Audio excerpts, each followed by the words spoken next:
Autumn, I was going to approach this discussion board the way that I kind of do traditionally, in that I'll read through your post, I'll determine some areas, then I'll ask some questions, and I think I just decided to do this kind of video, kind of almost even a little bit of a lecture.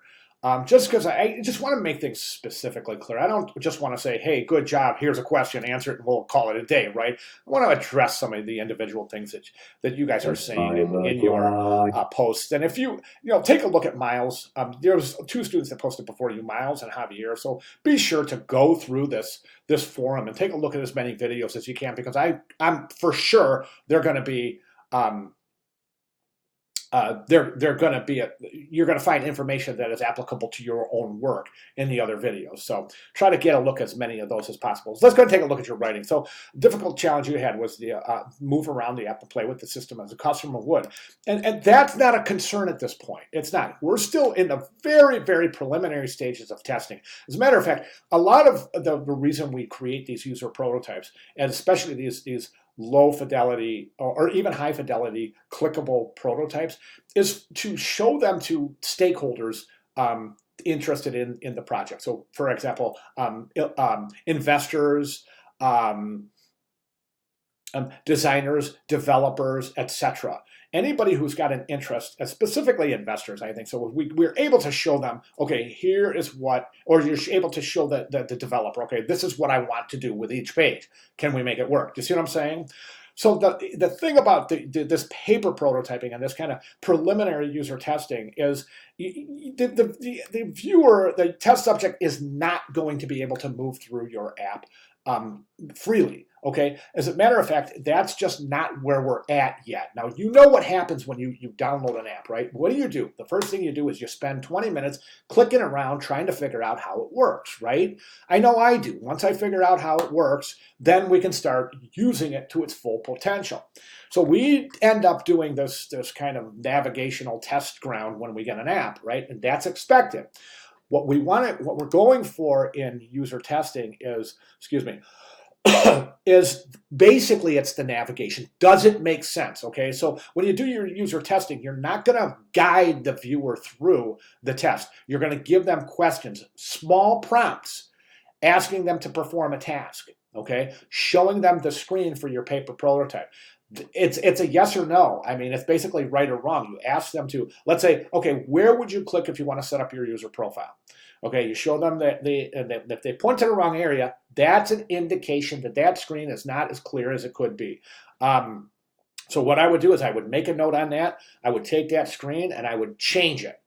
Especially if you have 5 test subjects and 4 of them get it wrong, it's a clear indication that something's wrong with that screen. You have to make it a little bit more clear navigation-wise. Okay, it's supposed to get confused from things in real life testing. It's the hardest part when it comes to creating apps and being able to make changes in an orderly manner. Real life testing, especially when you get into high fidelity, yeah, that has got, and we're not going to get there. I mean, we can't. If you have the ability to create a high fidelity clickable prototype, that's great, but that's a little bit outside the scope of this class. This class where a low fidelity clickable prototype is just fine. A clickable PDF is just fine, right? But keep in mind, again, this class is just introducing the very preliminary stages of UX design. Okay, so this project I have talked to my family and friends. So the one thing you want to do is try like heck to get feedback from somebody in your user group.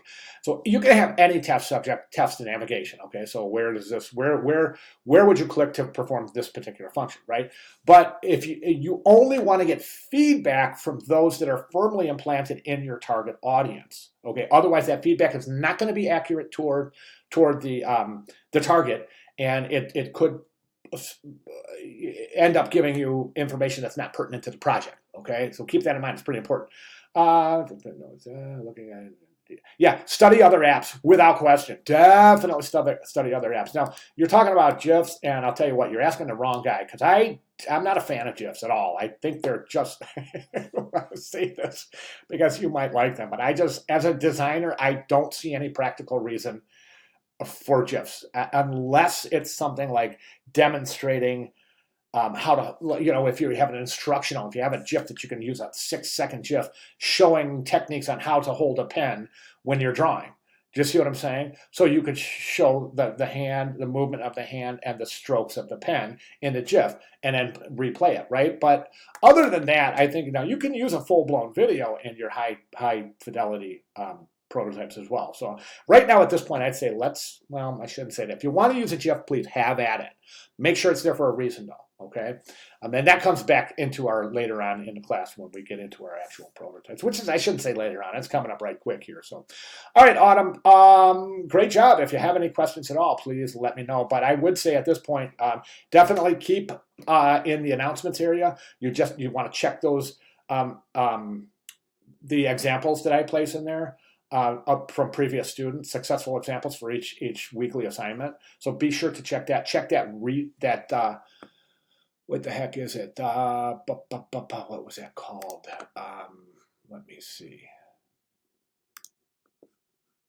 It's the treehouse example. Here it is right here. Project treehouse. So it's in the week 1 project 1 user centered design process begin, and right down at the bottom, that's the treehouse example. So that's a process book, so you want to take a look at that.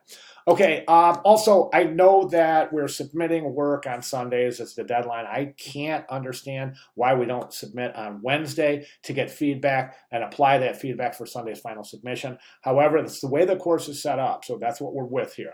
My recommendation is to submit your work as early in the week as possible, okay? Not trying to throw more work at you. I'm just saying that if you can get it in by Wednesday or Thursday, I can give you feedback. Your peers can give you feedback. You can make changes for Sunday, and that should yield the best grade for that week, right? Makes sense, right? Okay, any questions, comments, concerns at all, Autumn, please let me know. I'll be glad to make any necessary clarifications, all right? Thank you very much.